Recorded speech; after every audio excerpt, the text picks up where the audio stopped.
Price the lord. ಯೇಸು ಕ್ರಿಸ್ತನ ಪ್ರೀತಿಯುಳ್ಳ ಶ್ರೇಷ್ಠವಾದ ನಾಮದಲ್ಲಿ ದೇವರ ವಾಕ್ಯಗಳನ್ನು ಆಲಿಸಲಿಕ್ಕೆ ಬಂದಿರುವಂಥ ಎಲ್ಲ ನನ್ನ ಪ್ರೀತಿಯ ಸಹೋದರ ಸಹೋದರಿಯರೇ, ಹಿರಿಯರೇ, ಯವನಸ್ಥರೇ, ದೇವರ ವಾಕ್ಯಗಳನ್ನು ಆಲಿಸುವುದು ಮಾತ್ರವಲ್ಲ, ಆ ವಾಕ್ಯಗಳಿಂದ ನಮಗೆ ಸಿಗುವ ಶಕ್ತಿಯನ್ನು ನಾವು ಪಡೆದುಕೊಂಡು ನಾವು ಮುಂದಕ್ಕೆ ನಡೆಯುವಾಗ ಆತನು ನಮ್ಮನ್ನು ಬಲವಾಗಿ ಅನುಗ್ರಹಿಸುವಂಥವರು ಆಗಿದ್ದಾರೆ. ಪ್ರತಿನಿತ್ಯ ಶರೀರಕ್ಕೆ ಆಹಾರವು ಎಷ್ಟು ಮುಖ್ಯನೋ ಹಾಗೆಯೇ ಆತ್ಮಕ್ಕೆ ಆತ್ಮೀಯ ಆಹಾರವು ಅಷ್ಟೇ ಮುಖ್ಯ. ಸ್ವಲ್ಪ ಸರಿಯಾಗಿ ನಾವು ಊಟ ಮಾಡಲಿಲ್ಲವಾದರೆ ಒಂದು ವೇಳೆ ನಮಗೇನಾಗ್ತದೆ ಅಂದರೆ ನಿಶ್ಶಕ್ತಿ ಆಗಿಬಿಡುತ್ತದೆ ಅಲ್ವಾ? ಹಾಗೆಯೇ ನಮ್ಮ ವಿರೋಧವಾಗಿ ಅನೇಕ ಅಂಧಕಾರ ಶಕ್ತಿಗಳು ಹೇಗೆ ಕೆಲಸ ಮಾಡ್ತವೆ, ಅವು ನೇರವಾಗಿ ದೆವ್ವದ ರೂಪದಲ್ಲಿಯೋ ಸಮಸ್ಯೆಗಳ ರೂಪದಲ್ಲಿ ಬರಲ್ಲ. ನಮ್ಮನ್ನು ಪ್ರೀತಿಸುವವರ ಮೂಲಕ, ನಮ್ಮ ಮನೆಯವರ ಮೂಲಕ, ನಮ್ಮ ಸ್ವಂತದವರ ಮೂಲಕ ಈ ರೀತಿ ಒಂದು ಮಾತು ಅಂದುಬಿಡ್ತಾರೆ, ಒಂದು ಕಾರ್ಯ ಆಗಿಬಿಡುತ್ತದೆ, ಕಷ್ಟ ಬಂದುಬಿಡುತ್ತೆ. ಆವಾಗ ನಮಗೆ ಬಹಳ ಬಹಳ ವೇದನೆಯೂ ಉಂಟಾಗುತ್ತದೆ. ಅಂಥ ಸಂದರ್ಭದಲ್ಲಿ ನಮ್ಮ ಹೃದಯವು ಗಲಿಬಿಲಿಯಾಗಬಾರದಾದರೆ, ನಾವು ಭಯಪಡಬಾರದಾದರೆ ನಮ್ಮ ಹೃದಯದಲ್ಲಿ ಏನಿರಬೇಕು? ದೇವರ ವಾಕ್ಯ ಇರಬೇಕು. ಆ ವಾಕ್ಯ ನಮಗೇನು ಮಾಡುತ್ತದೆ? ಪುಷ್ಟಿ ಕೊಡುತ್ತದೆ. ಆ ವಾಕ್ಯ ನಮ್ಮನ್ನು ಬಲಪಡಿಸುತ್ತದೆ. ಆ ವಾಕ್ಯ ನಮ್ಮನ್ನು ಆಧರಿಸುತ್ತದೆ. ನಾನಿದ್ದೀನಿ, ನಾನು ನಿನಗೆ ಉತ್ತರ ಕೊಡುತ್ತೇನೆ, ನಾನಿದ್ದೇನೆ, ನೀನು ಯಾಕೆ ಭಯಪಡುತ್ತಿ ಅನ್ನುವಂಥದ್ದು ಬಹಳ ಬಹಳ ಮುಖ್ಯವಾದಂಥ ಕಾರ್ಯ. ದೇವಜನವೇ, ಮನುಷ್ಯರಿಗೆ ಅನೇಕ ಆಸೆ ಪಾಶೆಗಳು ಇದ್ದಾವೆ ಅಲ್ವಾ? ಅನೇಕ ಆಸೆ ಪಾಶೆಗಳು, ಸ್ವಲ್ಪ ಮಾತ್ರ ಅಲ್ಲ, ಅನೇಕ ಆಸೆ ಪಾಶೆಗಳು. ಆಸೆ ಪಾಶೆಗಳೆಲ್ಲವೂ ಒಳ್ಳೆಯ ಆಸೆ ಪಾಶೆಗಳನ್ನು, ಒಳ್ಳೆಯ ನಮ್ಮ ಇಷ್ಟಾರ್ಥಗಳನ್ನು ದೇವರು ಖಂಡಿತ ನೆರವೇರಿಸ್ತಾರೆ. ಆಮೇಲೆ ನೆರವೇರಿಸ್ತಾರೆ. ಒಂದು ಸಣ್ಣ ಪ್ರಾರ್ಥನೆಯನ್ನು ಮಾಡಿಕೊಂಡು ನಾವು ವಾಕ್ಯ ಭಾಗಕ್ಕೆ ಹೋಗೋಣ. ಏಸಪ್ಪ, ಈ ದಿನ ನಾವು ಮುಂಜಾನೆಯಲ್ಲಿ ನಿನ್ನ ಪಾದದಡಿಯಲ್ಲಿ ಬಂದು ನಿನ್ನ ವಾಕ್ಯಗಳನ್ನು ಕೇಳುವಂತೆ, ನಿನ್ನ ಸಮ್ಮುಖದಲ್ಲಿ ನಮ್ಮನ್ನು ಒಪ್ಪಿಸಿಕೊಡುವಂತೆ ನೀನು ನಮಗೆ ಕೊಟ್ಟಿರುವ ಈ ಸದವಕಾಶಕ್ಕಾಗಿ ಸ್ತೋತ್ರ. ಇವತ್ತು ನೀವು ನಮ್ಮೊಟ್ಟಿಗೆ ಏನು ಮಾತನಾಡಲಿಕ್ಕೆ ಹೋಗುತ್ತಿದ್ದೀರೋ ಅದನ್ನು ನಮಗೆ ಸ್ಪಷ್ಟವಾಗಿ ಮಾತನಾಡಿರಿ. ಕೇಳುವ ನಮ್ಮ ಕಿವಿಗೆ ಇಂಪಾಗಿಯೂ, ಹೃದಯಕ್ಕೆ ಕರ್ತನೆ ಅದು ಪುಷ್ಟಿಯಾಗಿಯೂ, ನಮ್ಮ ಆತ್ಮಿಕ ಜೀವಿತಕ್ಕೆ ಅದು ಅನುಗ್ರಹವಾಗಿಯೂ ಇರಬೇಕೆಂದು ಯೇಸು ಕ್ರಿಸ್ತನ ಪ್ರೀತಿಯುಳ್ಳ ಮೊದಲು ನಾಮದಲ್ಲಿ ಪ್ರಾರ್ಥಿಸಿದ್ದೇವೆ ತಂದೆಯೇ, ಆಮೇನ್. ಒಂದು ವಾಕ್ಯವನ್ನು ಓದಿಕೊಳ್ಳೋಣ. ಜ್ಞಾನೋಕ್ತಿಯ ಗ್ರಂಥ 16ನೇ ಅಧ್ಯಾಯ 1ನೇ ವಾಕ್ಯ. 16:1 ಹೇಳುತ್ತದೆ, ಹೃದಯದ ಸಂಕಲ್ಪವು ಮನುಷ್ಯನ ವಶವು, ತಕ್ಕ ಉತ್ತರ ಕೊಡುವ ಶಕ್ತಿಯು ಯೆಹೋವನಿಂದಾಗುವುದು. ಜ್ಞಾನೋಕ್ತಿ 16:1ನೇ ವಾಕ್ಯದಲ್ಲಿ ಹೇಳುತ್ತಾ ಇರೋದು, ಹೃದಯದ ಸಂಕಲ್ಪವು ಮನುಷ್ಯನ ವಶವು. ಈಗ ನಿಮಗೆ ಕೇಳುತ್ತೇನೆ, ಏನಂದರೆ ಭೂಮಿಯ ಮೇಲೆ ಅತೀ ವೇಗವಾಗಿರುವಂಥದ್ದು ಯಾವುದಪ್ಪ? ಅತೀ ವೇಗವಾಗಿರೋದು. ಶಾಲೆಯಲ್ಲಿ ಏನು ಹೇಳ್ತಾರೆ ಗೊತ್ತಾ? ನಮಗೆ ಶಾಲೆಯಲ್ಲಿ ಹೇಳ್ಕೊಡ್ತಾ ಇದ್ರು, ಬೆಳಕಿನ ವೇಗ ಮತ್ತು ಶಬ್ದದ ವೇಗ. ಅರ್ಥ ಆಯ್ತಾ? ಬೆಳಕಿನ ವೇಗ ಮತ್ತು ಶಬ್ದದ ವೇಗ. ಬೆಳಕು ಅಂದರೆ, ಈಗ ಒಂದು ಟಾರ್ಚ್ ಲೈಟ್, ಇಲ್ಲಿಂದ ಒಂದು ಬೆಳಕು, ಏನಾದರೂ ಸೂರ್ಯನ ಬೆಳಕು ಹಾಕ್ತೀವಿ, ಅದು ಬೇಗ ಹೋಗುತ್ತಾ? ಇಲ್ಲ ನಾವು ಕೂಗ್ತೀವಿ, ಇದೇನಪ್ಪ ಅಂತೀವಿ, ಅದು ಬೇಗ ಹೋಗುತ್ತಾ ಅಂತ ಹೇಳಿ ಕೇಳ್ತಾ ಇದ್ರು. ಯಾವುದು ಬೆಳಕು ಹೋಗ್ತಾ ಇತ್ತಾ? ನೀವು ಫಸ್ಟ್ ನಾನು ಕೇಳಿದಕ್ಕೆ ಉತ್ತರ ಹೇಳಿ. ಬೆಳಕ ಶಬ್ದನ? ಬೆಳಕು ಶಬ್ದದಲ್ಲಿ ಯಾವುದು ಹೋಗುತ್ತೆ? ಬೆಳಕು ಬೇಗ ಹೋಗುತ್ತೆ. ನಾವು ಕೂಗಿದ್ದು ಇಲ್ಲಿ ಕೂಗಿದ್ರೆ ಅಲ್ಲಿ ಕೇಳಿಸೋದು ಸ್ವಲ್ಪ ಲೇಟ್ ಆಗ್ಬೋದು, ಬೆಳಕು ಬೇಗ ಹೋಗುತ್ತೆ. ಓಕೆನಾ? ಈಗ ಎಲ್ಲದಕ್ಕಿಂತ ಬೆಳಕು, ಶಬ್ದ, ಮನುಷ್ಯನ ದೃಷ್ಟಿಗಿಂತಲೂ ಎಲ್ಲದಕ್ಕಿಂತ ಸ್ಪೀಡ್ ಯಾವುದಂತೆ? ಮನಸ್ಸು. ಯಾವುದದು? ಮನಸ್ಸು. ನಾವಿಲ್ಲಿಂದ ಹಂಗೆ ನೆನೆಸ್ತೀವಿ, ಎಲ್ಲೋ ಹೋಗಿ. ಎಲ್ಲಿ? ನೀವೆಲ್ಲೋ ಡೆಲ್ಲಿ ನೋಡಿರ್ತೀರ ಅಲ್ವಾ? ಡೆಲ್ಲಿ ಓಕೆ, ತಾಜ್ ಮಹಲ್ ಅಂದರೆ ಹಂಗೆ ತಾಜ್ ಮಹಲ್. ಯಾವುದೋ ಒಂದು ಚರ್ಚು ಮಂಗಳೂರಲ್ಲೋ ಹುಬ್ಳಿಯಲ್ಲೋ ಒಂದು ಚರ್ಚ್ ಅಂದರೆ ಹಂಗೆ ಥಟ್ ಅಂತ ಹೋಗುತ್ತೆ. ಅಷ್ಟು ಸ್ಪೀಡ್ ಬೇರೆ ಯಾವ್ದಾರು ಹೋಗುತ್ತಾ? ಹೋಗೋಕ್ಕಾಗಲ್ಲ. ಅಷ್ಟು ಸ್ಪೀಡು ಅಷ್ಟು ಹೋಗಕ್ಕಾಗಲ್ಲ. ಅಂದರೆ ಮನಸ್ಸು ಅಷ್ಟು ಸ್ಪೀಡ್ ಇರುತ್ತೆ. ನಮ್ಮ ಹೃದಯಕ್ಕೆ ಎಷ್ಟು ಆಸೆಗಳಿದ್ದಾವೆ ಅಂದರೆ ಅಯ್ಯೋ ಲೆಕ್ಕ ಹಾಕೋಕ್ಕೆ ಆಗಲ್ಲ.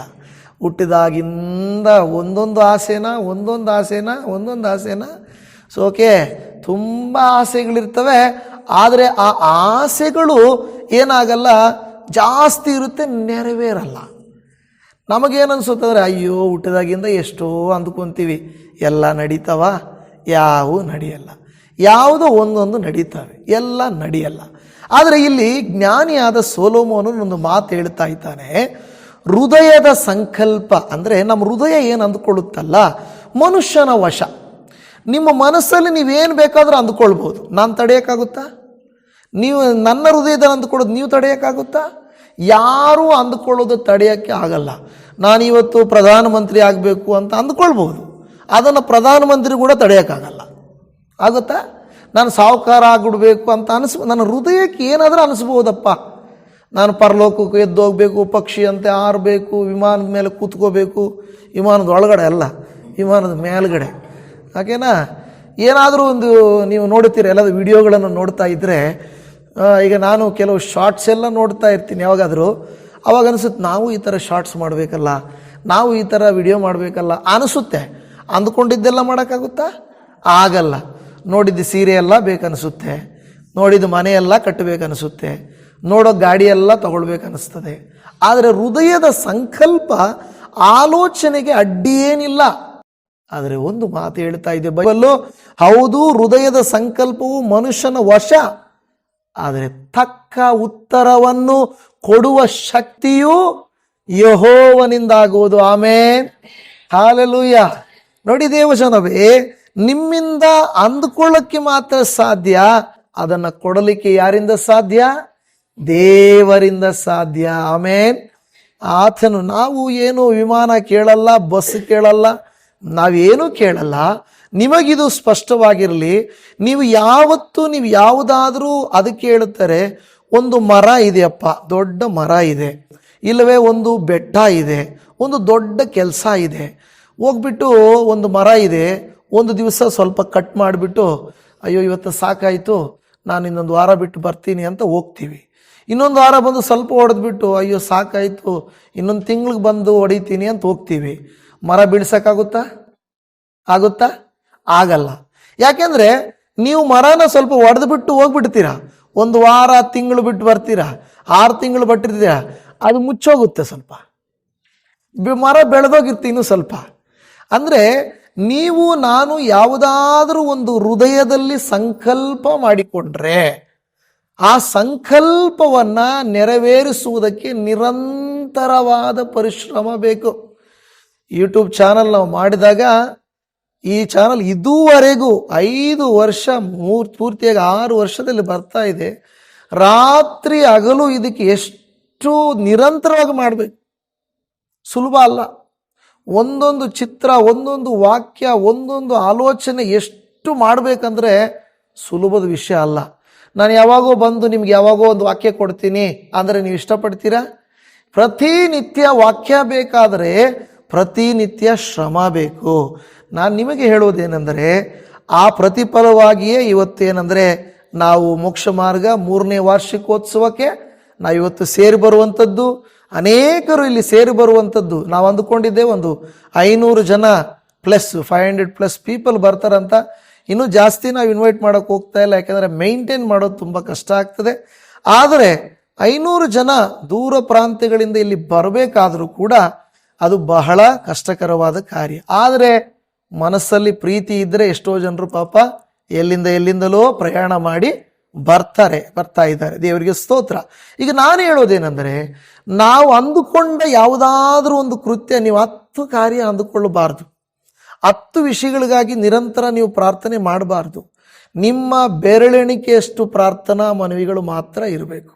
ಏನು? ಬೆರಳೆಣಿಕೆಯಷ್ಟು. ಮೊದಲನೆಯದು, ಅದಕ್ಕೆ ಕೆಲವರು ಹೇಳ್ತಾರೆ, ಕೈ ಜೋಡಿಸಿ ಪ್ರಾರ್ಥನೆ ಮಾಡುವಾಗ ಮೊದಲ ಬೆರಳು ನಿಮ್ಮ ಕಡೆ ಯಾವುದಿದೆಯೋ ಅದನ್ನು ಒಂದು ಪ್ರೇಯರ್ ಪಾಯಿಂಟ್ ಅಂದ್ಕೋಬೇಕು.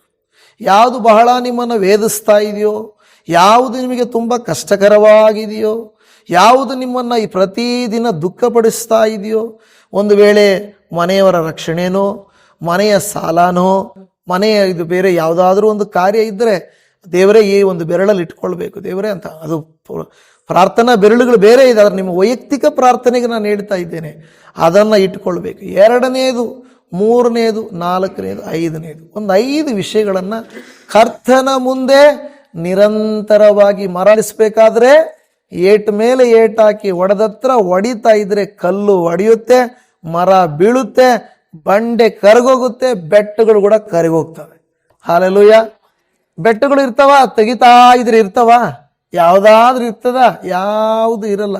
ನಿಧಾನವಾಗಿ ನಾವು ಮಾಡಿದ ಪ್ರತಿ ಪ್ರಯತ್ನ ಖಂಡಿತ ದೇವರು ಪ್ರತಿಫಲ ಕೊಡುತ್ತಾರೆ. ಆಮೇನ್.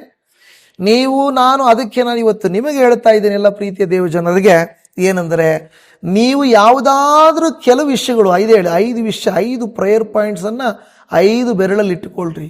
ಕರ್ತನ ಮುಂದೆ ಮೊಣಕಾಲೂರ್ರಿ, ಕೈ ಜೋಡಿಸ್ರಿ. ಅಪ್ಪ, ಮೊದಲನೇ ಕಾರ್ಯ, ಎರಡನೇ ಕಾರ್ಯ, ಮೂರನೇ ಕಾರ್ಯ, ನಾಲ್ಕನೇ ಕಾರ್ಯ, 5 ಕಾರ್ಯ. ಈ ದೇವರ ವಾಕ್ಯ ಹೇಳುತ್ತದೆ, ಬೇಸರಗೊಳ್ಳದೆ ನೀವು ಪ್ರಾರ್ಥನೆ ಮಾಡಬೇಕು. ಏನು ಮಾಡಬೇಕು? ಬೇಸರಗೊಳ್ಳುವುದಕ್ಕೆ ಸೈತಾನನು, ಮೊಬೈಲ್ಗಳು, ಮನುಷ್ಯರು, ಅಯ್ಯೋ ಉತ್ತರ ಸಿಕ್ಕಿಲ್ಲ, ಕಷ್ಟ ಆಗೋಯ್ತು, ಬಿಟ್ಟುಬಿಡೋಣ, ಅದೆಲ್ಲ ಬರ್ತದೆ.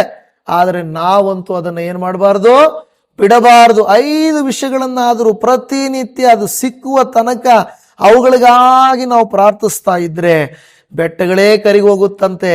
ಕರ್ತನು ನಿಮ್ಮ ಮನಸ್ಸಿನ ಹೃದಯದ ಸಂಕಲ್ಪವನ್ನ ಕೊಡುವಕ್ಕೆ ಶಕ್ತನಲ್ಲವ, ಆತನು ಕೊಡ್ತಾನೆ. ಆತನು ನಿಮಗೆ ತಕ್ಕ ಉತ್ತರ ಕೊಡುವ ಶಕ್ತಿಯು ಯೆಹೋವನಿಂದಾಗುವುದು. ಹಲ್ಲೆಲೂಯಾ. ಆಮೇನ್. ನಂಬ್ತೀರಾ? ಮಾಡ್ತಾರೆ ದೇವರು ಅಂತ ಮಾಡ್ತೀರಲ್ವಾ? ಕರ್ತನಿಗೆ ಸ್ತೋತ್ರ. ಅದಕ್ಕೆ ಜ್ಞಾನೋಕ್ತಿಯಲ್ಲಿ ಜ್ಞಾನಿಯಾದಂಥ ಸೊಲೊಮೋನನು 19ನೇ ಅಧ್ಯಾಯದಲ್ಲಿ 21ನೇ ವಾಕ್ಯವನ್ನು ಓದಿರಲ್ಲಿ.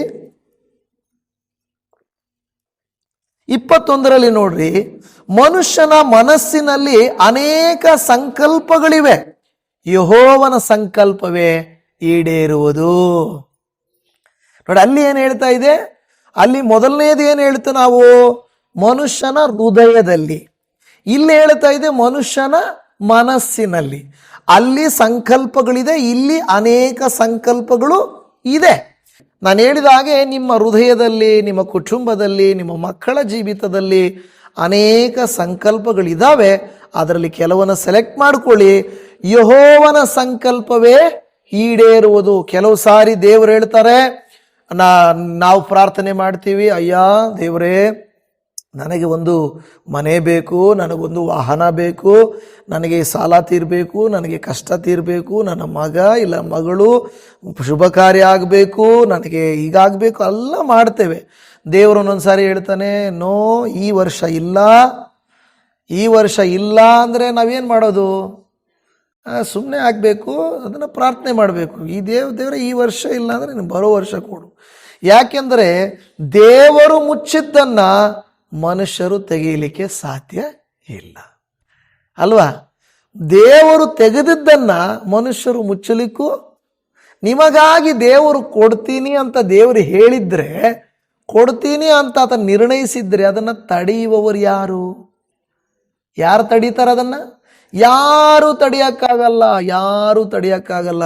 ನಿಮಗಾಗಿ ಆತನು ಸಂಕಲ್ಪಿಸಿಕೊಂಡು, ಈ ನನ್ನ ಮಗಳಿಗೆ ಇಂಥ ತಿಂಗಳಲ್ಲಿ, ಇಂಥ ದಿನದಲ್ಲಿ ಇಂಥದ್ದನ್ನು ನಾನು ಕೊಡಬೇಕು, ಈ ಮನೆಗೆ ನಾನು ಇಂಥದ್ದನ್ನು ಮಾಡಬೇಕು ಅಂತ ದೇವರು ತೀರ್ಮಾನಿಸಿದ್ದರೆ ನಿಮ್ಮ ತೀರ್ಮಾನಗಳನ್ನು ತಡೆಯಲಿಕ್ಕೆ ಯಾರಿಂದಲೂ ಆಗುವುದಿಲ್ಲ. ಇಹಲೋಕಾಧಿಪತಿಗಳಿಂದಾಗಲಿ ಸರ್ಕಾರದಿಂದಾಗಲಿ ಯಾರಿಂದಲೂ ಅದು ಸಾಧ್ಯ ಆಗುವುದಿಲ್ಲ. ಆಮೇನ್. ದೇವರು ನಿರ್ಣಯಿಸದೆ ಹೋದರೆ, ನಾವು 127ನೇ ಕೀರ್ತನೆಯಲ್ಲಿ ಹೇಳಿದ ಪ್ರಕಾರವಾಗಿ, ಯೆಹೋವನು ಮನೆ ಕಟ್ಟದಿದ್ದರೆ ಕಟ್ಟುವವರ ಪ್ರಯಾಸವು ವ್ಯರ್ಥ. ಯೆಹೋವನು ಪಟ್ಟಣವನ್ನು ಕಾಯದಿದ್ದರೆ ಅದನ್ನು ಕಾಯುವವರ ಪ್ರಯಾಸವು ವ್ಯರ್ಥ. ನಿಜವಾಗಿ ಅದು ನಾನು ಬಹಳ ಸ್ಪಷ್ಟವಾಗಿ ನಾನು ಅನೇಕ ಸಾರಿ ಹೇಳ್ತಾ ಇರ್ತೇನೆ ಸಾಕ್ಷಿ. ನಾವೊಂದು ಆಲಯ ಕಟ್ಟಬೇಕು, ಕಟ್ತೀವಿ ಅನ್ನೋದು ನನ್ನ ಆಸೆ ಇದೆ. ಆದರೆ ನಮಗೆ ಎಲ್ಲಿಂದ ಬರುತ್ತಪ್ಪ? ಬಾಡಿಗೆ ನಾನು ಹೇಳ್ತಾ ಇದ್ದೆ, ನಾವು ಬಾಡಿಗೆ ಕಟ್ಟಕ್ಕೆ ಸಿಟಿಯಲ್ಲಿದ್ದಾಗ ಯೋಚನೆ ಮಾಡಿ ರೂಪಾಯಿ ಯೋಚನೆ ಮಾಡ್ತಾ ಇದ್ವಿ. ಒಂದು ಸಾರಿ ಅಂತೂ ಬಹಳ ನಮಗೆ ಎಷ್ಟು ಏನಾಯ್ತಂತ ಹುಡುಕಾಡ್ತಾ ಇದ್ದೀವಿ, ನಾನು ರಾಧಾ ಹುಡುಕಾಡ್ತಾ ಇದ್ದೀವಿ, ಏನೂ ಸಿಗ್ತಾ ಇಲ್ಲ ಅಂತೇಳಿ. ಆಮೇಲೆ ನಮಗೆ ಒಂದು ದೇವರು ಕೊಟ್ಟಿರುವಂಥ ಒಂದು ವರ ಅಂದರೆ ಯಾರ ಹತ್ರನೂ ಕೈ ಚಾಚಬಾರ್ದು. ನಮ್ಮ ಹತ್ರ ಇಲ್ಲ ಕೊಡ್ರಿ ಅಂತ ಕೇಳುವ, ಅದೊಂದೇ ನಮಗೆ ಅದೇನೋ ಗೊತ್ತಿಲ್ಲ ಆಗಲಿಂದಲೂ. ಆವಾಗ ಆ ದಿವಸ ನಮಗೆ ಸಿಗಲಿಲ್ಲ. ಮಾರನೇ ದಿವಸ ಯಾರೋ ಒಬ್ಬರು ನಮಗೆ 500 ರೂಪಾಯಿ ನಮಗೆ ಮನಿ ಆರ್ಡ್ರ್ ಕಳಿಸಿದ್ರು. ಮನಿ ಆರ್ಡ್ರು ಈ ಕಾಲದಲ್ಲಿ ಮನಿ ಆರ್ಡ್ರ್ ಕಳಿಸಿದ್ರೆ, ಈ ಕಾಲ ಏನನ್ಗ ಯಾರೋ ಮನಿ ಆರ್ಡ್ರು, ಪೋಸ್ಟ್ ಮ್ಯಾನ್ ಬಂದು ಹೇಳ್ತಾನೆ, ಸರ್ ಇನ್ನೂ ಈ ಕಾಲದಲ್ಲಿ ನಿಮ್ಗೆ ಮನಿ ಆರ್ಡ್ರ್ ಯಾರು, ಅದು 500 ರೂಪಾಯಿ ಕಳಿಸಿದ್ದಾರೆ ಅಂತೇಳಿ. ನಾನು ಅವ್ರಿಗೆ ಹೇಳಿದೆ, ಯಾರೋ ಪ್ರೀತಿಯಿಂದ ಕಳಿಸಿದ್ದಾರೆ, ಆ ಪ್ರೀತಿಯಿಂದ ಕಳಿಸಿರುವಾಗ ನಾವು ಬೇಡ ನೀವು ಹಾಕಿರಿ ಅನ್ನೋಕ್ಕಾಗಲ್ಲ ಅಂತ ನಾನು ಹೇಳಿದೆ. ಆ 1 ರೂಪಾಯಿ ಹುಡುಕುವಾಗ 500 ರೂಪಾಯಿ ಬಂದಾಗ ನಮಗಾದ ಸಂತೋಷ ಇದೆಯಲ್ವಾ, ಹಲ್ಲೆಲೂಯಾ, ಅದು ಸಂತೋಷನೇ. ನೋಡಿ, ನಮಗೆ ಕೋಟಿ ಇದ್ರೂ ಒಂದೇ ಸಂತೋಷ, 10 ರೂಪಾಯಿ ಸಿಕ್ಕಿದಾಗಲೂ ಒಂದೇ ಸಂತೋಷ. ಫ್ರೀಯಾಗಿ 10 ರೂಪಾಯಿ ದಾರಿಯಲ್ಲಿ ಸಿಕ್ಕಿದರೆ ಖುಷಿಯಾಗಲ್ವಾ? ಅಯ್ಯೋ ಬಾ 10 ರೂಪಾಯಿ ಸಿಕ್ತಪ್ಪ ಅಂತ. ಅದೇ 10 ರೂಪಾಯಿ ಕಳ್ಕೊಂಡ್ರೆ 10 ರೂಪಾಯಿ ದುಃಖ ತರಿಸ್ತದೆ ನಮಗೆ. ಹಾಗೇನೆ ನಮಗೇನು ಸುಲಭ ಅಲ್ಲ ಅದು. 10 ರೂಪಾಯಿ ಅಂದ್ರೂ 100 ರೂಪಾಯಿ ಅಂದ್ರೂ 100 ರೂಪಾಯಿ ಕಳ್ಕೊಂಡ್ರೆ, ನನ್ನ ಲೈಫಲ್ಲಿ ನಾನು ಮರೆಯದೇ ಇರುವಂಥ ಒಂದೇ ಒಂದು ಘಟನೆ ಇದೆ, ಅದು ದೊಡ್ಡ ಸ್ಟೋರಿ. ನಾನು ಒಂದು 6ನೇ ಕ್ಲಾಸ್ 5ನೇ ಕ್ಲಾಸ್ ಓದುವಾಗ ನಮ್ಮ ಮನೆಯಲ್ಲಿ ಒಂದು 500 ರೂಪಾಯಿ ಕೊಟ್ಟು ಕಳಿಸಿದ್ದಾರೆ. ಆ ಟೈಮಲ್ಲಿ ಎಲ್ಲೋ ಬೀಳಿಸ್ಕೊಂಡು ಮನೆಗೆ ಆ ದಿನ ಎಲ್ಲ ಅಲ್ದಿದ್ದೀನಿ. ಅದೆಲ್ಲ ಇದೆ ಕಥೆಗಳು. ಆದರೆ ನಾನು ಹೇಳೋದೇನೆಂದರೆ, ನಮ್ಮ ಹೃದಯದ ಸಂಕಲ್ಪವನ್ನು ನೆರವೇರಿಸಲಿಕ್ಕೆ ಒಬ್ಬನಿದ್ದಾನೆ, ಆತನೇ ನಮ್ಮ ಕರ್ತನಾದ ಯೇಸು ಸ್ವಾಮಿ. Hallelujah, amen. ನಿಮ್ಮ ಹೃದಯದಲ್ಲಿ ಅನೇಕ ಆಸೆಗಳಿದೆ, ನಮಗೆ ಗೊತ್ತುಂಟು. ಆದರೆ ದೇವಜನವೇ, ಎಲ್ಲನ ಮೈನಸ್ ಮಾಡಾಕ್ರಿ. ಅದು ಅದು ಎಲ್ಲ ಇಟ್ಕೊಳಕ್ಕೆ ಹೋಗ್ಬೇಡ್ರಿ. ಗುರಿ ಇಟ್ಕೊಳ್ರಿ. ಅಪ್ಪ, ನನ್ನ ಹೃದಯದಲ್ಲಿ ಈಗ ಈ 5 ಸಂಕಲ್ಪಗಳಿದ್ದಾವೆ. ಆದರೆ ನಾನು ಏನೇನೋ ಯೋಚನೆ ಮಾಡ್ತೀನಿ. ಈಗ ನನಗೂ ಏನು ಅಂದರೆ, ಒಂದು ಆಲಯ ದೇವರು ಕೊಟ್ಟಿದ್ದಾರೆ, ದೇವ್ರಿಗೆ ಸ್ತೋತ್ರ, ಇಲ್ಲಿ ಕೊಟ್ಟಿದ್ದಾರೆ. ಆದರೆ ಬೆಂಗಳೂರಲ್ಲಿ ದೊಡ್ಡ ಅಲ್ಲಿ ಜಾಸ್ತಿ ಜನ ಬರ್ತಾರೆ ಪ್ರಾರ್ಥನೆಗೆ, ಅಲ್ಲಿ ಆಲಯ ಇಲ್ಲ. ಆಸೆ ಇದೆ ನಮಗೆ, ಅಯ್ಯೋ ದೇವರು ಇದೇ ಅಲ್ಲಿ ಕೊಟ್ಟಿದ್ರೆ ಚೆನ್ನಾಗಿರೋದು, ಆದರೆ ಅಲ್ಲಿ ಸ್ಥಳ ಇಲ್ಲ. ಇಲ್ಲಿ ಕಟ್ಟಿದ್ದೀವಿ, ಆದರೆ ತಿರ್ಗಿ ಅನಿಸುತ್ತೆ ಕರ್ನಾಟಕಕ್ಕೆ ಇನ್ನೂ ಏನಾದರೂ ಮಾಡಬೇಕು, ದೇವರೇ ಇಲ್ಲಿ ಅನೇಕರು ಬರಬೇಕು ಅಂತ ಅನಿಸುತ್ತೆ. ಸಂಕಲ್ಪ ಇದೆ, ದೇವರ ಉದ್ದೇಶ ಇದ್ದರೆ ನೆರವೇರಿಸ್ತಾರೆ. ಹಾಗೆ ನಿಮ್ಮ ಹೃದಯಗಳಲ್ಲಿ ನಿಮ್ಮ ಮಕ್ಕಳ ಕುರಿತು, ಮನೆಯ ಕುರಿತು ನಿಮ್ಮ ಸಂಕಲ್ಪ ಮಾಡಿಕೊಳ್ಳ್ರಿ. ಇಲ್ಲ ಅಂತ ಬೇಡ ಅಂತ ದೇವರು ಹೇಳ್ತಾ ಇಲ್ಲ. ಆದರೆ ಆ ಸಂಕಲ್ಪಗಳು ಕರ್ತನ ದೃಷ್ಟಿಯಲ್ಲಿವೆಯಾ ಅಂತ ನೋಡ್ಬೇಕು. ಅಂದರೆ ದೇವರ ಚಿತ್ತಕ್ಕನುಸಾರವಾಗಿ ನಾವು ಸಂಕಲ್ಪ ಮಾಡಿಕೊಂಡಿದ್ದೇವಾ ಎಂಬುದನ್ನು ನಾವು ನೋಡಿಕೊಳ್ಳಬೇಕು. ಕೆಲವು ಸಾರಿ ದೊಡ್ಡ ಅಮೌಂಟ್ ಆಗಿರ್ಬೋದು, ಅದು ನಾವೇನು ಮಾಡೋಕ್ಕಾಗಲ್ಲ. ಕೆಲವರು ಕಳ್ಕೊಳ್ಬೇಕಾಗ್ತದೆ, ಏನು ಮಾಡೋಕ್ಕಾಗಲ್ಲ. ಆದರೆ ದೇವರು, ನಾವು ಅಂದುಕೊಳ್ತೇವೆ 1 ಲಕ್ಷ ರೂಪಾಯಿ ಇಲ್ಲಿ ಹೋಗ್ತಾ ಇದೆ ಅಂದರೆ, ದೇವರು ಅದನ್ನು ನೀವು ಒಪ್ಪಿಕೊಂಡಪ್ಪ ನಿನ್ನ ಚಿತ್ತ ಇದು ಅಂದರೆ, ನಿಮಗೆ ದೇವರು ಬೇಕಾದರೆ ಆ 1 ಲಕ್ಷಕ್ಕೆ 5 ಲಕ್ಷ ಸೇರಿಸಿಕೊಡ್ತಾರೆ. ಹಲ್ಲೆಲೂಯಾ. ಆತನ ಶಕ್ತನ ಇಲ್ವಾ? ಖಂಡಿತ. ನಾವು ಇಲ್ಲಿ ಆಲಯ ಕಟ್ಟಕ್ಕೆ ಪ್ರಾರಂಭ ಮಾಡೋಕ್ಕಿಂತ ಮುಂಚೆ ನಮ್ಮ ಮನೆಯಲ್ಲಿ ಸ್ವಲ್ಪ ಒಡವೆ ಕಳೆದೋಯ್ತೋ ಇಲ್ಲ ಕದ್ದೋಯ್ತೋ ನನಗೆ ಗೊತ್ತಿಲ್ಲ. ಆದರೆ ನಾವು ತುಂಬ ವೇದನೆ ಪಟ್ವಿ. ಯಾಕೆಂದರೆ ನಮ್ಮ ಹತ್ರ ಇದ್ದಿದ್ದೇ ಅಷ್ಟು, ಹೋಯ್ತಲ್ಲ ಅಂತ ಬಾಧೆ ಪಡ್ತಾ ಇದ್ವಿ. ಆದರೆ ಇಲ್ಲಿ ಬಂದು ನಾವು ಆ ಶೆಡ್ಡಲ್ಲಿ ಪ್ರೇಯರ್ ಮಾಡುವಾಗ ಯಾರೋ ಒಬ್ಬರು ಮೂಲಕವಾಗಿ ಅಷ್ಟೇ ಒಡವೆಯನ್ನು ನಮಗೆ ಆಲಯಕ್ಕೆ ಕೊಟ್ಟರು. ತಗೊಳ್ಳಿ, ಇದು ನೀವು ಉಪಯೋಗ ಮಾಡಿರಿ ಅಂತ. ನಮಗೆ ಕೊಡದೆ ಹೋದರು, ಆಲಯಕ್ಕೆ ಅದು ಕೊಟ್ಟರು. ನಾವು ಅಂದ್ಕೊಂಡ್ವಿ ನಮ್ಮ ಒಡವೆನೇ ನಾವು ಕೊಟ್ಟಿದ್ದೇವೇನೋ ದೇವರಿಗೆ ಅನ್ನೋ ಥರ ಬಿಟ್ಬಿಟ್ವಿ ನಾವು. ಅಂದರೆ ನಾನು ಹೇಳೋದು, ದೇವರು ಕೆಲವನ್ನು ನಮ್ಮಿಂದ ಕಿತ್ಕೊಂಡಾಗ ನಾವು ತುಂಬ ಅದರಲ್ಲೇ ಮಾನಸಿಕವಾಗಿ ಕುಗ್ಗಿ ಹೋಗಬಾರ್ದು. ದುಡ್ಡು ಕಳ್ಕೊತೀವಿ, ಒಡವೆ ಕಳ್ಕೊಳ್ತೀವಿ, ಆಸ್ತಿ ಕಳ್ಕೊಳ್ತೀವಿ, ಕೆಲವು ಸಾರಿ ನಮ್ಮ ಕುಟುಂಬದಲ್ಲಿರುವಂಥ ಕೆಲವ್ರನ್ನ ಕಳ್ಕೊಳ್ತೀವಿ. ಆ ಗಾಯಗಳನ್ನು ದೇವರು ಏನು ಮಾಡ್ತಾನೆ? ವಾಸಿ ಮಾಡ್ತಾನೆ. ಗಾಯಗಳನ್ನೇನು ಮಾಡ್ತಾರೆ? ಖಂಡಿತ ವಾಸಿ ಮಾಡ್ತಾರೆ. ಯಾಕೆಂದರೆ ಆತನು ಅದಕ್ಕೆ ಶಕ್ತನಾಗಿದ್ದಾನೆ. ಆಮೇನ್. ಇವತ್ತು ನಾನು ನಿಮಗೆ ನಿಜವಾಗಿ ದೇವರಾತ್ಮನ ಪ್ರೇರೇಪಣೆಯಿಂದ ಹೇಳ್ತಾ ಇದ್ದೇನೆ, ನಿಮ್ಮ ಗಾಯಗಳಿಗೆ ಔಷಧಿ ಆತನೇ, ನಿಮ್ಮ ನೋವಿಗೆ ಮುಲಾಮು ಆತನೇ ನಿಮಗಾಗಿರುವ ನಷ್ಟವನ್ನು ಭರಿಸಿಕೊಡುತ್ತಾನೆ.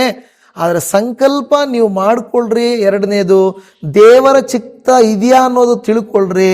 3ನೇದಾಗಿ ನಾವು ನೋಡುತ್ತಾ ಇದ್ದೇವೆ 16ನೇ ಅಧ್ಯಾಯದ 9ನೇ ವಚನ, ಅದೇ ಜ್ಞಾನೋಕ್ತಿ 16ನೇ ಅಧ್ಯಾಯ 9ನೇ ವಚನ. ಮನುಷ್ಯನು ತನ್ನ ಮನದಂತೆ ದಾರಿಯನ್ನು ಆರಿಸಿಕೊಂಡರೂ ಯೆಹೋವನೇ ಅವನಿಗೆ ಗತಿಯನ್ನ ಏರ್ಪಡಿಸುವನು. ನಾವು ಕೆಲವು ಸಾರಿ ಏನು ಮಾಡ್ತೀವಿ ಗೊತ್ತಾ, ನಾವು ಓಕೆ ನಾನು ಕರೆಕ್ಟಾಗಿ 9 ಗಂಟೆಗೆ ನಾನು ಬಿಡಬೇಕು ಮನೆ ಅಂದ್ಕೊಳ್ತೀವಿ. ಕೆಲವು ಸಾರಿ ನಾವು ಅಂದ್ಕೊಂಡ್ರು ಬಿಡೋಕ್ಕಾಗಲ್ಲ ಅಲ್ವಾ. ನಾವು ಅಂದ್ಕೊಳ್ಳೋದೊಂದು, ನಡೆಯೋದೊಂದು. ಈಗ ಬಸ್ ಇವಾಗ ಬಂದ್ಬಿಡುತ್ತೆ ಅಂದ್ಕೊಳ್ತೀವಿ, ಬರಲ್ಲ ಅಲ್ವಾ. ಇವತ್ತು ನನ್ನ ಲೈಫಲ್ಲಿ ಹಿಂಗೆ ಆಗುತ್ತೆ ಅಂದ್ಕೊಳ್ತೀವಿ, ಆಗಲ್ಲ. ಎಷ್ಟು ಸೆಕೆಂಡ್ಗೂ ನಾವು ಅಂದ್ಕೊಂಡಿದ್ದು ಕೆಲವು ಸಾರಿ ಆಗೋದೇ ಇಲ್ಲ ಅಲ್ವಾ. ಆದರೆ ದೇವರು ನಿರ್ಣಯಿಸಿದ್ದು ಮಾತ್ರ ಕರೆಕ್ಟಾಗಿ ನಡೀತದೆ. ಆಮೇಲೆ ತಕ್ಕ ಸಮಯದಲ್ಲಿ ಆತನು ನಮ್ಮನ್ನು ಉನ್ನತಿಗೆ ತರಬಲ್ಲನು. ಕಳವಳ ಪಡಬಾರದು, ಅಡ್ಡದಾರಿ ತುಳಿಬಾರ್ದು. ದುಡ್ಡು ಮಾಡಬೇಕು ಅಂತ ಕೆಲವ್ರು ಏನು ಮಾಡ್ತಾರೆ, ಅಡ್ಡದಾರಿ ತುಳಿತಾರೆ, ಏನೇನೋ ಮಾಡೋಕೆ ಹೋಗ್ತಾರೆ. ಆವಾಗ ಅವರು ಪ್ರಯತ್ನ ಫಲಿಸ್ಬೋದು. ನೋಡು ಪಾಸ್ಟ್ರ್ ಹೇಳಿದ್ರು, ವಾಕ್ಯ ಹೇಳಿತು, ವೆಯ್ಟ್ ಮಾಡು ಅಂದರು, ನಾನು ಈ ಬಿಸ್ನೆಸ್ ಸ್ಟಾರ್ಟ್ ಮಾಡಿದೆ ನೋಡು, ಹೋಟ್ಲ್ ನೋಡು. ಕೆಲವ್ರು ಹೇಳ್ತಾರೆ, ಪಾಸ್ಟ್ರೇ ಚೆನ್ನಾಗಿ ನಡೀತಾ ಇದೆ, ಪಾಸ್ಟ್ರೇ ಬಿಸ್ನೆಸ್ ಚೆನ್ನಾಗಿ ನಡೀತಾ ಇದೆ. ಏನಾಯಿತು, 1 ವಾರ, 1 ವರ್ಷ, 1-2 ವರ್ಷ ಚೆನ್ನಾಗಿ ದುಡ್ಡು ಬರುತ್ತೆ. ಇವರು ಭಕ್ತಿ ಮಾರ್ಗ ಬಿಟ್ಬಿಟ್ಟು ಏನು ಮಾಡಿಬಿಡ್ತಾರೆ, ಪಾಪದ ಮಾರ್ಗವನ್ನು ಹಾಕಿಡ್ಸ್ಕೊಳ್ತಾರೆ. ನಾನು ಅನೇಕ ಉದಾಹರಣೆಗಳು ನನ್ನ ಹತ್ರ ಇದು ಹೇಳೋಕ್ಕಾಗೈತಿ.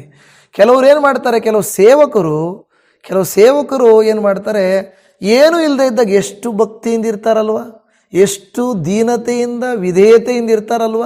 ಏನಾದರೂ ಬಂತು, ಸ್ವಲ್ಪ ಹೆಸರು ಬಂತು ಅಂತ ಹೇಳಿದ್ರೆ ಅವ್ರು ನಡೆಯೋಕ್ಕಾಗಲ್ಲ. ನಾನು ಯಾವಾಗ ಅದೇ ಭಯ ಪಡ್ತೀನಿ, ದೇವರೇ ನನಗೆ ಏನು ಉನ್ನತಿ ಕೊಟ್ಟರೂ ಕೂಡ ನಾನು ಇದ್ದಂಗೆ ಇರಬೇಕು, ನಾನು ಬದಲಾಗಬಾರ್ದಪ್ಪ.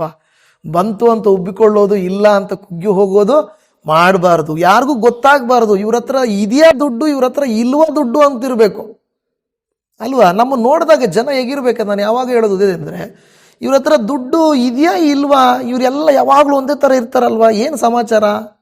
ದುಡ್ಡಿದ್ದಾಗ ಕೋಟು ಸೂಟ್ ಹಾಕಿ ಕಾರ್ ತಗೊಂಡು ಬಾಡಿ ಗಾರ್ಡ್ಸನ್ನು ತಗೊಂಡು ಹೂಗಳ ಮೇಲೆ ಹಾಕ್ಸ್ಕೊಂಡು ಓ ಅಂತ ಹೋಗೋದು, ಆಮೇಲೆ ಏನೋ ಎಲ್ಲೋ ಹಳ್ಳಕ್ಕೆ ಬಿದ್ದುಬಿಟ್ಟು ಕುಂಟ್ಕೊಂಡು ನಡ್ಕೊಳ್ಳೋದು, ಈ ಥರ ಮಾಡೋದು ಮಾಡಬಾರ್ದು ಅಲ್ವಾ. ದೇವರ ಒಂದು ಆಶೀರ್ವಾದ ಬೇಗ ನುಗ್ಗೆ ಮರದಂತೆ ನಮ್ಮನ್ನು ಮೇಲೆ ಕತ್ಸೋದು ಅಲ್ಲ ಅಲ್ವಾ. ಇಲ್ಲ ಬೆಳವಣಿಗೆ ಆಗದೆ ಅಲ್ಲೇ ಇರುವಂಥ ಮರನೂ ಅಲ್ಲ, ನಿಧಾನವಾಗಿ ಅದು ಬರ್ತಾ ಇರ್ತದೆ. ನೋಡಿ, ನೀವೊಂದು ಗಿಡ ಹಾಕಿದರೆ ದ್ರಾಕ್ಷಿನೋ ಇಲ್ಲ ಮಾವಿನ ಮರ ಹಾಕಿದ್ರೆ, ಆ ಮಾವಿನ ಮರನೋ ದ್ರಾಕ್ಷಿ ಅದು ಸೀಸನ್ ಬಂದಾಗ ಅದು ಬಿಡ್ತದೆ ಕಾಯಿ ಅಲ್ವಾ. ಅದು ಒಂದು ಹಂತ ಇದೆ. ಹಾಗೇನೆ ನಾವು ಫಲಿಸುವುದಕ್ಕೆ ಒಂದು ಕಾಲ ಇದೆ, ನಮಗೂ ಆಶೀರ್ವಾದಕ್ಕೊಂದು ಕಾಲ ಇದೆ. ಅಲ್ಲಿಯವರೆಗೂ ನಾವು ತುಂಬ ತಾಳ್ಮೆಯಿಂದಿರಬೇಕು. ಮುಂಚೆನೇ ಹೋಗಿ ಮಾವಿನ ಮರದ ಹತ್ರ ನಿಂತ್ಕೊಂಡು ನೀನು ಯಾಕೆ ಕೊಟ್ಟಿಲ್ಲ, ನಾಳೆ ವಾರ ಬರ್ತೀನಿ, ಬಿಟ್ಟಿಲ್ಲ ಅಂದರೆ ಕಡ್ದಾಕ್ತೀನಿ ಅಂದರೆ ಹೆಂಗೆ ಆಗುತ್ತಾ? ಆಗಲ್ಲ. ನಮಗೆ ತಾಳ್ಮೆ ಬೇಕು ನೋಡಿ. ಅದಕ್ಕೆ ದೇವ್ರ ವಾಕ್ಯ ಹೇಳುತ್ತದೆ, ಮನುಷ್ಯನು ತನ್ನ ಮನ ಬಂದಂತೆ ದಾರಿಯನ್ನು ಆರಿಸಿಕೊಳ್ಳುತ್ತಾನೆ. ನಾನು ಈ ಬಿಸ್ನೆಸ್ ಮಾಡ್ತೀನಿ, ನಾನು ಅಲ್ಲಿ ಕೆಲಸಕ್ಕೆ ಹೋಗ್ತೀನಿ, ನಾನು ಇದನ್ನು ಮಾಡೋಕ್ಕೆ ಹೋಗ್ತೀನಿ, ನಾನು ಹಾಗೆ ಮಾಡೋಕ್ಕೆ ಹೋಗ್ತೀನಿ ಅಂತ ಅಂದುಕೊಳ್ತಾರೆ. ಆದರೆ ಬಹಳ ಜಾಗರೂಕತೆಯಿಂದ, ದೇವರೇ ಇದು ನಿನ್ನ ಚಿತ್ತ ಇದೆಯಾ, ಇದು ನಿನಗೆ ಮೆಚ್ಚುಗೆ ಆಗಿದೆಯಾ? ಕೆಲವ್ರು ಹೇಳ್ಬೋದು, ಬಂದ್ಬಿಡು ಇವತ್ತು ಭಾನುವಾರ ಕೆಲಸ ಇದೆ. ಕೆಲವರು ನನಗೆ ಹೇಳ್ತಾರೆ, ಇವತ್ತು ಒಳ್ಳೆ ದುಡ್ಡು ಬರ್ತದೆ, ಇವತ್ತು ಅಲ್ಲಿ ಫಂಕ್ಷನ್ ಇದೆ, ಇವತ್ತು ಅಲ್ಲಿದೆ, ಊಟ ಇದೆ, ಕರೀತಾರೆ ಅಲ್ವಾ. ಭಾನುವಾರ ಆದರೆ ದೇವ್ರ ಮಕ್ಕಳಿಗೆ ತುಂಬ ಶೋಧನೆಗಳು. ಅಲ್ಲಿ ಪ್ರೇಯರ್ ಹೋಗೋಣ ಅಂದರೆ ಆಗೋಕ್ಕಾಗಲ್ಲ. ಬೇರೆದಕ್ಕಾದರೆ ಈಸಿಯಾಗಿ ಎಷ್ಟು ಟೆನ್ಷನ್ನೇ ಇರಲ್ಲ. ಬರ್ತ್ಡೇ ಪಾರ್ಟಿ ನಡಿ ಬರ್ತೀನಿ ಅಷ್ಟೇ, ಮದುವೆ ನಡಿ ಬರ್ತೀನಿ. ಚರ್ಚ್ಗೆ ಅಂದರೆ ಚರ್ಚು ದೂರ, ಮತ್ತು ಇಲ್ಲಿಗೆ ಹೋಗ್ಬೇಕಾ, ಆ ಚರ್ಚ್ಗೆ ಹೋಗ್ಬೇಕಾ, ಈ ಪಾಸ್ಟ್ ಏನು ಅಂದ್ಕೊತಾರೋ, ಆ ಪಾಸ್ಟ್ ಏನು ಅಂದ್ಕೊತಾರೋ, ನಮ್ಮ ಮನೆಯವ್ರು ಏನಂತಾರೋ, ಇವ್ರು ನೋಡ್ತಾರೋ, ಎಷ್ಟು ಟೆನ್ಷನ್ ಅಲ್ಲ. ಆದರೆ ಬೇರೆದಕ್ಕೆ ಎಷ್ಟು ಟೆನ್ಷನ್ ಇಲ್ಲ. ಕ್ಲಿಯರ್, ನಡಿ ಎದ್ದು ರೆಡಿಯಾಗಿ ಸಂತೆಗೆ ಹೋಗು ಅಷ್ಟೇ, ರೆಡಿಯಾಗಿ ಮದುವೆಗೆ ಹೋಗು, ರೆಡಿಯಾಗಿ ಬರ್ತ್ಡೇಗೆ ಹೋಗು. ಆದರೆ ಚರ್ಚು, ಪ್ರಾರ್ಥನೆ, ದೇವರು ಅಂದಾಗ ಮಾತ್ರ ಇದಾರಿನ ಇದ ಕನ್ಫ್ಯೂಷನ್ ಆಗೋಗ್ಬಿಡ್ತದೆ. ಆದರೆ ದೇವರು ಹೇಳ್ತಾನೆ, ನೀನು ನಿನ್ನ ಹೃದಯದಲ್ಲಿ ಸಂಕಲ್ಪ ಮಾಡಿಕೊ. ದೇವರಿಗಾಗಿ ನಾವು ಯಾವ ಸಂಕಲ್ಪ ಮಾಡಿಕೊಳ್ಬೇಕು ಗೊತ್ತಾ? ದೇವರೇ, ನೀನು ಕೊಟ್ಟರು ಕೊಡದೆ ಹೋದರೂ ನಿನ್ನ ಚಿತ್ತ ನನ್ನ ಜೀವಿತದಲ್ಲಿ ನೆರವೇರಬೇಕು. ಇಷ್ಟೇ. ಬಡ ಲಾಜರ್ನ ಹತ್ರ ಏನಿತ್ತ? ಅವನ ಹತ್ರ ಸ್ವಂತ ಮನೆ ಇತ್ತ, ಜನ ಇದ್ರ, ಆರೋಗ್ಯ ಇತ್ತ, ಏನಾದರೂ ಇತ್ತ? ಏನೂ ಇಲ್ಲ. ಐಶ್ವರ್ಯವಂತನ ಮನೆಯಲ್ಲಿ ಅವನು ಬಿದ್ದ ಎಂಜಲನ್ನು ತಿಂದುಕೊಂಡು ಮನೆ ಆಚೆ ಇರ್ತಾ ಇದ್ದ. ಅವನ ಗಾಯಗಳನ್ನು ನಾಯಿಗಳು ನೆಕ್ತಾ ಇತ್ತು. ನೋಡಿದ್ರ, ಅವನ ಗಾಯಗಳನ್ನು ನಾಯಿಗಳ ಜೊತೆ ಇದ್ದ, ಅಲ್ಲೇ ಮಲ್ಕೊಂಡಿದ್ದ. ನೋಡಿ, ಈ ಲೋಕ ಶಾಶ್ವತವಲ್ಲ ದೇವಜನವೇ. ಬಂಗಲೆಯಲ್ಲಿದ್ದರು, ಗುಡಿಸಲಲ್ಲಿದ್ದರು, ಆರೋಗ್ಯದಿಂದಿದ್ದರು, ಅನಾರೋಗ್ಯದಿಂದಿದ್ದರು, ದುಡ್ಡಿದ್ರು, ದುಡ್ಡಿಲ್ಲ ಅಂದರು, ತಿಂದರು, ತಿಂದೇ ಇದ್ದರು. ನಮ್ಮ ಆತ್ಮ ಇಲ್ಲಿಂದ ಬಿಟ್ಟು ಹೋಗಲೇಬೇಕು. ಅದನ್ನು ನಾವು ಮರೆತು ಬಿಟ್ಟು ಐಶ್ವರ್ಯವಂತನಂತೆ ನಾವೇನಾದರೂ ಹೋದರೆ ಮುಂದಿನ ನಾವು ನೋಡ್ತಾ ಇದ್ದೀವಿ, ಆ ಲೋಕದಲ್ಲಿ ಅಯ್ಯೋ ಉರಿ, ಅಯ್ಯೋ ವೇದನೆ, ಅಯ್ಯೋ ಅಂತ ಹೇಳಿ ಅವನಿಗೆ ಇಷ್ಟ ಬಂದದ್ದನ್ನೆಲ್ಲ ತಿಂದ. ಸಕಲಾತಿ ನಾರು ಮಡಿಗಳನ್ನು ಧರಿಸಿಕೊಂಡ, ಕೈಗೊಬ್ಬನು ಕಾಲ್ಗೊಬ್ಬ ಸೇವಕ ಇದ್ದ. ಹಾಸಿಗೆ ಚೆನ್ನಾಗಿತ್ತು, ಇರೋ ಮನೆ ಚೆನ್ನಾಗಿತ್ತು. ಆದರೆ ಅವನು ನೋಡಿಬಿಟ್ಟು, ಲಾಜರ್ನ ನೋಡಿಬಿಟ್ಟೆ, ಏನು ಜೀವನ ಇವಂದು. ನಾನು ನೋಡಿ ಎಲ್ಲಿದ್ದೀನಿ, ಅವನು ನೋಡಿ ಎಲ್ಲವನೇ. ನಾನು ಹೆಂಗಿದ್ದೀನಿ, ನನ್ನ ದೇಹ ಹೆಂಗೈತೆ, ನಾನೆಷ್ಟು ಕ್ಲೀನಾಗಿದ್ದೀನಿ, ಅವನೆಷ್ಟು ಕೊಳಕಾಗಿದ್ದಾನೆ ಅಲ್ವಾ. ನನಗೆಷ್ಟು ಜನ ಇದ್ದಾರೆ, ಅವನಿಗೆ ಯಾರೂ ಇಲ್ಲ. ನನಗೆಷ್ಟು ಸಂಬಂಧಿಕರು, ಎಷ್ಟು ನನಗೆ ಒಡ ಹುಟ್ಟಿದವರು, ಅವ್ರು ನೋಡಿ ಯಾರೂ ಇಲ್ಲ ಅಂದುಕೊಂಡ. ಆದರೆ ಇಲ್ಲಿನ ಚಿತ್ರಣ ಬೇರೆ, ಇಲ್ಲಿನ ಸೀನ್ ಬೇರೆ ಅಲ್ವಾ. ಬಿಗ್ ಬಾಸಲ್ಲಿ ಗೆದ್ದರೆ ಗಿಲ್ಲಿ ಹಿಂದೆ ಜನ ಓಡ್ದಂಗೆ ಜನ ಓಡ್ತಾರೆ. ಇದಕ್ಕೆ ಮುಂಚೆ ಎಲ್ಲರ ಹಿಂದೆ ಓಡ್ದವ್ರೆ. ಇದಕ್ಕೆ ಮುಂಚೆ ಹೀರೋಗಳಿರ್ಲಿಲ್ವಾ? ಇದಕ್ಕೆ ಮುಂಚೆ ರಾಜಕೀಯ ವ್ಯಕ್ತಿಗಳಿರ್ಲಿಲ್ವಾ? ಇದಕ್ಕೆ ಮುಂಚೆ ಹಣವಂತರು ಇರಲಿಲ್ವಾ? ಈಗ ಅವರೆಲ್ಲ ಎಲ್ಲಿದ್ದಾರೆ? ಅವ್ರನ್ನೆಲ್ಲ ಜ್ಞಾಪಕ ಮಾಡ್ಕೋತಾರ? ಪುನೀತ್ ರಾಜ್ಕುಮಾರ್ ಅವ್ರನ್ನ ಎಷ್ಟು ನೆನೆಸ್ಕೊಳ್ತಾ ಇದ್ರು, ಇವಾಗ ಯಾರು ನೆನೆಸ್ಕೊತಾರೆ? ಸ್ವಲ್ಪ ಅಲ್ಲೆಲ್ಲಿ ನೆನೆಸ್ಕೊತಾರೆ, ಬಟ್ ಅಷ್ಟು ನೆನೆಸ್ಕೊಳ್ತಾರ? ಒಂದು ಕಾಲ ಹಂಗೆ ಈ ಕಡೆ, ಹಂಗೆ ಈ ಕಡೆ, ಹಂಗೆ ಈ ಕಡೆ ನುಗ್ಗುತ್ತಾ ಇರ್ತಾರೆ. ಅದಕ್ಕೆ ನಾವೇ ಗ್ರೇಟು ಅಂದುಕೊಳ್ಬಾರ್ದು. ಇವತ್ತು ಇಲ್ಲಿ, ನಾಳೆ ಮಣ್ಣಲ್ಲಿ.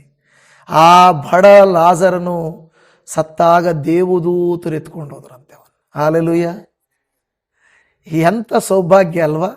ಶರೀರಕ್ಕೆ ಅವನಿಗೆ ಏನೂ ಇಲ್ಲ, ಆತ್ಮಕ್ಕೆ ಎಂಥ ಗೌರವ. ದೇವದೂತರು ಎತ್ಕೊಂಡು ಹೋದ್ರು. ಆದರೆ ಈ ಐಶ್ವರ್ಯವಂತಂದನ್ನ ದೇವದೂತರು ಎತ್ಕೊಂಡು ಹೋದ್ರು. ದೆವ್ವಗಳು ಬಂದು ಎತ್ಕೊಂಡು ಹೋದ್ರು. ನರಕಕ್ಕೆ ಇನ್ನೇನು ಎತ್ಕೊಂಡು ಹೋಗೋದು, ದೆವ್ವಗಳು ಬಂದು ಎತ್ಕೊಂಡು ಹೋದ್ವು. ಅವನು ಹೋಗಿ ಅಲ್ಲಿ ಕಣ್ಣು ತೆಗೆದು ನೋಡಿದ್ರೆ ಎಲ್ಲಿ ನರಕದ ಕೆರೆಯಲ್ಲಿದ್ದಾನೆ. ಆದರೆ ಅವನು ಕಣ್ಣೆತ್ತಿ ನೋಡುವಾಗ ಏನಾಗಿದ್ದಾನೆ? ಲಾಜರ್ನು ಮೇಲೆ ಇದ್ದಾನೆ. ಭೂಲೋಕದಲ್ಲಿ ಇವನ್ ಮೇಲೆ ಇದ್ದ, ಭೂಲೋಕದಲ್ಲಿ. ಈಗ ಅವನ ಮೇಲೆ ಇವನು ಕೆಳಗಡೆ ಇದ್ದಾನೆ. ಇಲ್ಲಿ ತಾತ್ಕಾಲಿಕ ಭೂಮಿ ಮೇಲೆ, ಆದರೆ ಅಲ್ಲಿ ಶಾಶ್ವತ. ನೋಡಿ, ಇದು ಎಲ್ರಿಗೂ ಗೊತ್ತು. ಆತ್ಮ ಸಾಯಲ್ಲ, ಸ್ವರ್ಗ ನರಕ ಇದೆ ಅಂತ ಎಲ್ಲ ಧರ್ಮದಲ್ಲಿಯೂ ಇದೆ. ಹಿಂದೂವಲ್ಲಿದೆ, ಮುಸ್ಲಿಮಲ್ಲಿದೆ, ಕ್ರಿಶ್ಚಿಯನ್ಸಿಯಲ್ಲಿದೆ, ಯಹೂದರಲ್ಲಿದೆ, ಎಲ್ಲದರಲ್ಲಿ ಇದೆ. ಆದರೆ ಯಾರಿಗೂ ಅದರ ಭಯ ಇಲ್ಲ. ನಾವು ಹೃದಯದ ಸಂಕಲ್ಪಗಳನ್ನು ಮಾಡಿಕೊಂಡೇ ಇದು ತಿನ್ನೋಣ, ಇದು ಬೇಡ ದೇವಜನವೇ. ಅದಕ್ಕೆ ದೇವರು ವಾಕ್ಯ ಹೇಳುತ್ತದೆ ಏನಂದರೆ, ನಿಮ್ಮ ಮನಸ್ಸು ಯಾವಾಗಲೂ ಭೂಲೋಕ ಸಂಬಂಧವಾದವುಗಳ ಮೇಲೆ ಬೇಡ, ಪರಲೋಕ ಸಂಬಂಧಗಳಾದ ಮೇಲೆ ಇರಲಿ. ಆಮೇಲೆ ನಾವು ಯಾವ ಸಂಬಂಧಗಳಾಗಿರಬೇಕು? ಯಾವಾಗಲೂ ದಿನ ಎದ್ದುವ ದೇವರೇ, ಇಲ್ಲಿ ನೀನು ಕೊಟ್ಟೇ ಕೊಡ್ತೀಯಪ್ಪ, ಯಾಕೆ ಕೊಡಲ್ಲ? ಅತಿ ಹೆಚ್ಚಿಗೆ ಆಸೆ ಪಡೋದಲ್ಲ ನಾನು, ನನಗೆ ಅದು ಬೇಕು, ನನಗಿದು, ಹಂಗಲ್ಲ. ಊಟ ಕೊಟ್ಟಿದೆಯಾ, ಬಟ್ಟೆ ಕೊಟ್ಟಿದೆಯಾ, ನೆಮ್ಮದಿ ಕೊಟ್ಟಿದೆಯಾ, ಕೆಲಸ ಕೊಟ್ಟಿದೆಯಾ, ಹೋಗ್ತೀನಿ ಮಾಡ್ತೀನಿ. ನೀವು ನಾನು ದೇವರ ಸಂಕಲ್ಪ ಇದ್ದರೆ ಸಣ್ಣ ಕೆಲಸ ಆದರೂ ದೊಡ್ಡ ಆಶೀರ್ವಾದ ಬರುತ್ತದೆ. ನಿಮ್ಮ ಹತ್ರ ಸ್ವಲ್ಪ ಹಣ ಇದ್ರೂ ನಿಮಗೆ ಸಾಕಾಗ್ತದೆ. ಯಾಕೆಂದ್ರೆ ನಾವು ನೋಡಿದ್ದೀವಿ, ಅನೇಕರಿಗೆ ಪಾಪ ಅನಾರೋಗ್ಯ ಬಂದ್ಬಿಡುತ್ತದೆ, ದುಡ್ಡು ಕೈಯಲ್ಲಿರಲ್ಲ. ಈ ಕಡೆ ಆರೋಗ್ಯನೂ ಉಳಿಸ್ಕೊಳ್ಳೋಕ್ಕಾಗಲ್ಲ, ಆ ಕಡೆ ಆದಾಯನೂ ಉಳಿಸ್ಕೊಳ್ಳೋಕ್ಕಾಗಲ್ಲ. ಇಂಥ ವೇದನೆಗಳಲ್ಲಿದ್ದರೆ ನೀವು ಆಲೋಚನೆ ಮಾಡಿರಿ. ಮೊದಲು ಫಸ್ಟ್ ಆಫ್ ಆಲ್ ದೇವ್ರ ವಾಕ್ಯ ನಿಮಗೂ ನನಗೆ ಹೇಳೋದು ಗೊತ್ತಾ? 6 ದಿನಗಳು ದುಡೀರಿ, 7ನೇ ದಿನ ವಿಶ್ರಾಂತಿ ತೆಗೆದುಕೊಳ್ರಿ. 7ನೇ ದಿನನೂ ದುಡಿದು ಟೆನ್ಷನ್ ಮಾಡಿಕೊಂಡು ಆರೋಗ್ಯ ಕಳ್ಕೊಂಡು ನೀವೇನು ಸಾಧನೆ ಮಾಡೋಕ್ಕಾಗಲ್ಲ. ದೇವರೇ ಹೇಳೋರು ಅದನ್ನು.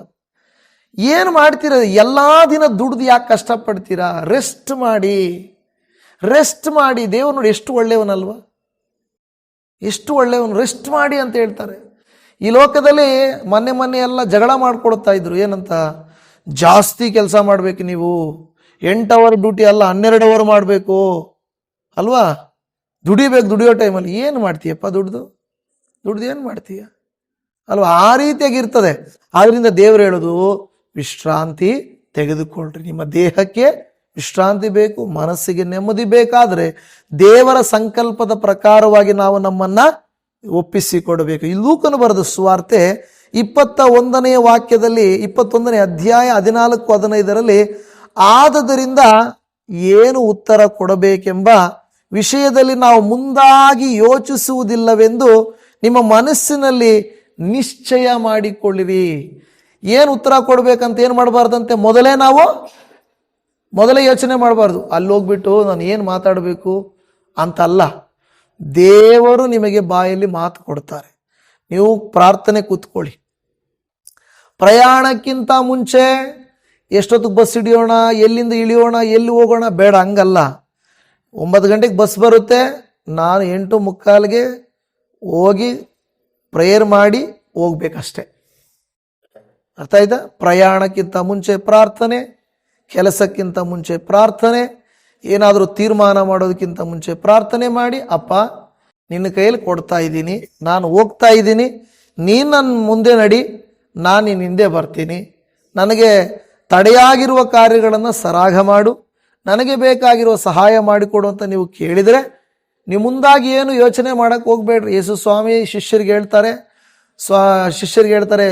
ಹೋಗಿ ಸುವಾರ್ತೆ ಸಾರ್ರಿ ಅಂದರೆ, ಆ ಸ್ವಾಮಿ ಏನೇನು ಎತ್ಕೊಂಡು ಹೋಗೋಣ? ಬುತ್ತಿ, ಚಪ್ಪಲಿ, ಕಟ್ಟಿಗೆ, ಬ್ಯಾಗು, ಅದು ಇದು. ಯೇಸು ಸ್ವಾಮಿ ಹೇಳ್ತಾರೆ, ಏನು ಎತ್ಕೊಂಡು ಹೋಗ್ಬೇಡ್ರಿ, ನೀವು ಹೋಗಿರಿ ಅಷ್ಟೇ ಅಂತ ಹೇಳಿದರು. ಅವರು ಏನಪ್ಪ ಹಿಂಗೆ ಹೇಳ್ತಾರೆ, ಮಧ್ಯಾಹ್ನ ಊಟ ಯಾರು ಕೊಡ್ತಾರೆ, ಸಂಜೆಗೆ ಹೆಂಗೆ ಟೀ ಯಾರು ಕೊಡ್ತಾರೆ, ಬರೋಕ್ಕೆ ಯಾರು ಇದು ಕೊಡ್ತಾರೆ, ಇದನ್ನು ಯೋಚನೆ ಮಾಡ್ತಾರಲ್ವ. ಯೇಸು ಹೇಳ್ತಾರೆ ಹಂಗೆಲ್ಲ ಯೋಚನೆ ಮಾಡೋಕೆ ತುಂಬ ಚಿಂತೆ ಮಾಡೋಕ್ಕೆ ಹೋಗ್ಬೇಡ್ರಿ, ದೇವ್ರ ಕೈಲಿ ಒಪ್ಪಿಸಿಕೊಟ್ಟು ಮುಂದೆ ಹೋಗ್ರಿ. ಲೂಕ 21:14 ಅದರಲ್ಲಿ ಹೇಳ್ತದೆ ಏನು ಉತ್ತರ ಕೊಡಬೇಕು ಎಂದು ಮುಂದಾಗಿ ಯೋಚಿಸುವುದಿಲ್ಲವೆಂದು ನಿಮ್ಮ ಮನಸ್ಸಿನಲ್ಲಿ ನಿಶ್ಚಯ ಮಾಡಿಕೊಳ್ಳ್ರಿ. ಟೆನ್ಷನ್ ತಗೋಬೇಡ್ರಿ. ದೇವ್ರ ವಾಕ್ಯ ಎಷ್ಟು ಸ್ಪಷ್ಟವಾಗಿ ಹೇಳ್ತಾ ಇದೆ, ನೀವು ಟೆನ್ಷನ್ನು ತಗೋಬೇಡ್ರಿ. ಆರೋಗ್ಯ ಕಡೆ ಜಾಗ್ರತೆ ಇರಲಿ, ಮನಸ್ಸಿನ ನೆಮ್ಮದಿ ಕಡೆ ಜಾಗ್ರತೆ ಇರಲಿ.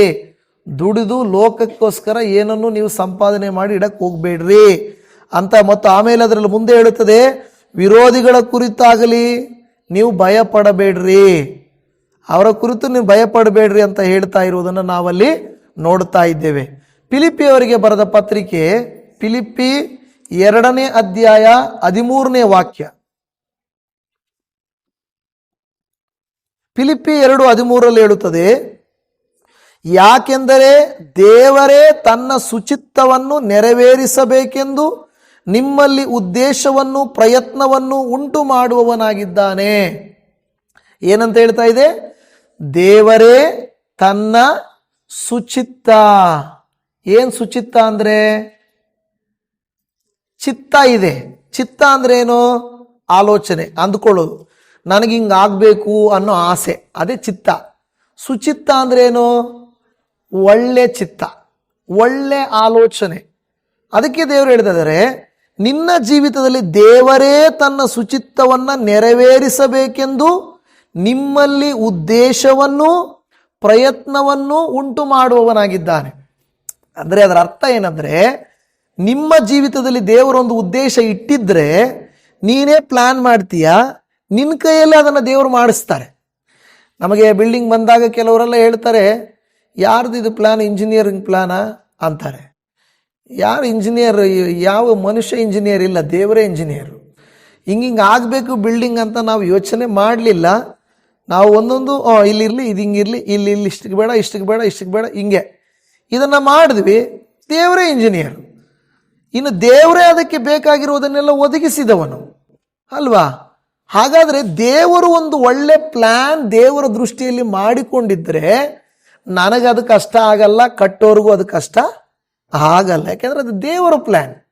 ಹಾಗೇನೆ ನಾನು ನಿಮಗೆ ಹೇಳ್ತೇನೆ, ನಿಮ್ಮ ಲೈಫ್, ನಿಮ್ಮ ಜೀವಿತ ಕೂಡ ದೇವರ ಸುಚಿತ್ತಕ್ಕೆ ಒಳಪಟ್ಟರೆ ನೀವು ಟೆನ್ಷನ್ ತಗೊಳ್ಬೇಕಾಗಿಲ್ಲ. ಅದನ್ನು ಆತನೇ ಏನು ಮಾಡ್ತಾನಂತೆ? ಉದ್ದೇಶನೂ ಪ್ರಯತ್ನವನ್ನು ಸಫಲ ಮಾಡ್ತಾನಂತೆ. ಉದ್ದೇಶ ಅನ್ನೋದು ಪ್ಲಾನಿಂಗ್. ಒಂದು ಬಿಲ್ಡಿಂಗ್ ಕಟ್ಟಬೇಕಾದ್ರೆ ಮೊದಲೇನು ಮಾಡ್ತಾರೆ? ನಾರ್ಮಲ್ ಆಗಿ ಹಿಂಗಿರಬೇಕು ಅಂತ ಪ್ಲಾನಿಂಗ್ ಮಾಡ್ತಾರೆ, ಆನಂತರ ಅದನ್ನು ನೆರವೇರಿಸ್ತಾರೆ. ಹಾಗೇನೆ ದೇವರು ನಿಮ್ಮ ಜೀವಿತದಲ್ಲಿ ದೇವರು ಮಾಡಿರುವಂಥ ಪ್ಲಾನನ್ನು, ಉದ್ದೇಶವನ್ನು ಆತನೇ ಏನು ಮಾಡ್ತಾರಂತೆ? ಸಫಲ ಮಾಡುವನು, ಅದನ್ನು ಉಂಟು ಮಾಡುವನು, ಆತನು ಪ್ರಯತ್ನವನ್ನು ಫಲಿಸುವಂತೆ ಮಾಡುವೆನು. ಹಾಲೆಲೂಯ. ಇವತ್ತು ದೇವಜನವೇ, ಅದಕ್ಕೆ ನನ್ನ ಹೃದಯದಲ್ಲಿ ದೇವರಿಟ್ಟಂಥ ಆಲೋಚನೆ ವಾಕ್ಯಗಳು ಇವಾಗಿತ್ತು. ನೀವು ನಾನು ಸಂಕಲ್ಪಗಳಿದ್ದಾವೆ, ಆಸೆಗಳಿದ್ದಾವೆ. ಆದರೆ ಮೊದಲನೇದು ನಾನು ಹೇಳಿದೆ, ನಿಮ್ಮ ಹೃದಯಕ್ಕೆ ಅಂದರೆ ಹೃದಯಕ್ಕೆ ಏನು ಬೇಕಾದರೂ ಸಂಕಲ್ಪ ಮಾಡ್ಬೋದು. ಆದರೆ ಎರಡನೇದು, ನೀವು ನಿಮ್ಮ ಮನಸ್ಸಲ್ಲಿ ಮಾಡಿಕೊಂಡಿರುವ ಆ ಸಂಕಲ್ಪ ದೇವರೇ ನೆರವೇರಿಸೋಕ್ಕಾಗೋದು ಅನ್ನೋದನ್ನು ನೆನಪು ಮಾಡಿಕೊಳ್ಬೇಕು. ಮೂರನೇದು, ನೀವು ಏನೇ ದಾರಿ ಆಯ್ಕೆ ಮಾಡಿಕೊಳ್ಬೋದು, ದೇವರೇ ಅದನ್ನು ಮುಗಿಸೋದು. ನಾಲ್ಕನೇದಾಗಿ ನಾನು ಹೇಳಿದಂಥ ಮಾತು, ಮುಂಚೆನೇ ಯಾವುದಕ್ಕೂ ನೀವೇನು ಮಾಡಬಾರ್ದು, ಪ್ಲ್ಯಾನ್ ಮಾಡಿಕೊಳ್ಳೋದು. ಅಂದರೆ ಮುಂಚೆನೇ ಚಿಂತೆ ಮಾಡೋಕ್ಕೆ ಹೋಗಬಾರ್ದು, ಅದು ಬೇರೆ ಟಾಪಿಕ್ಕು.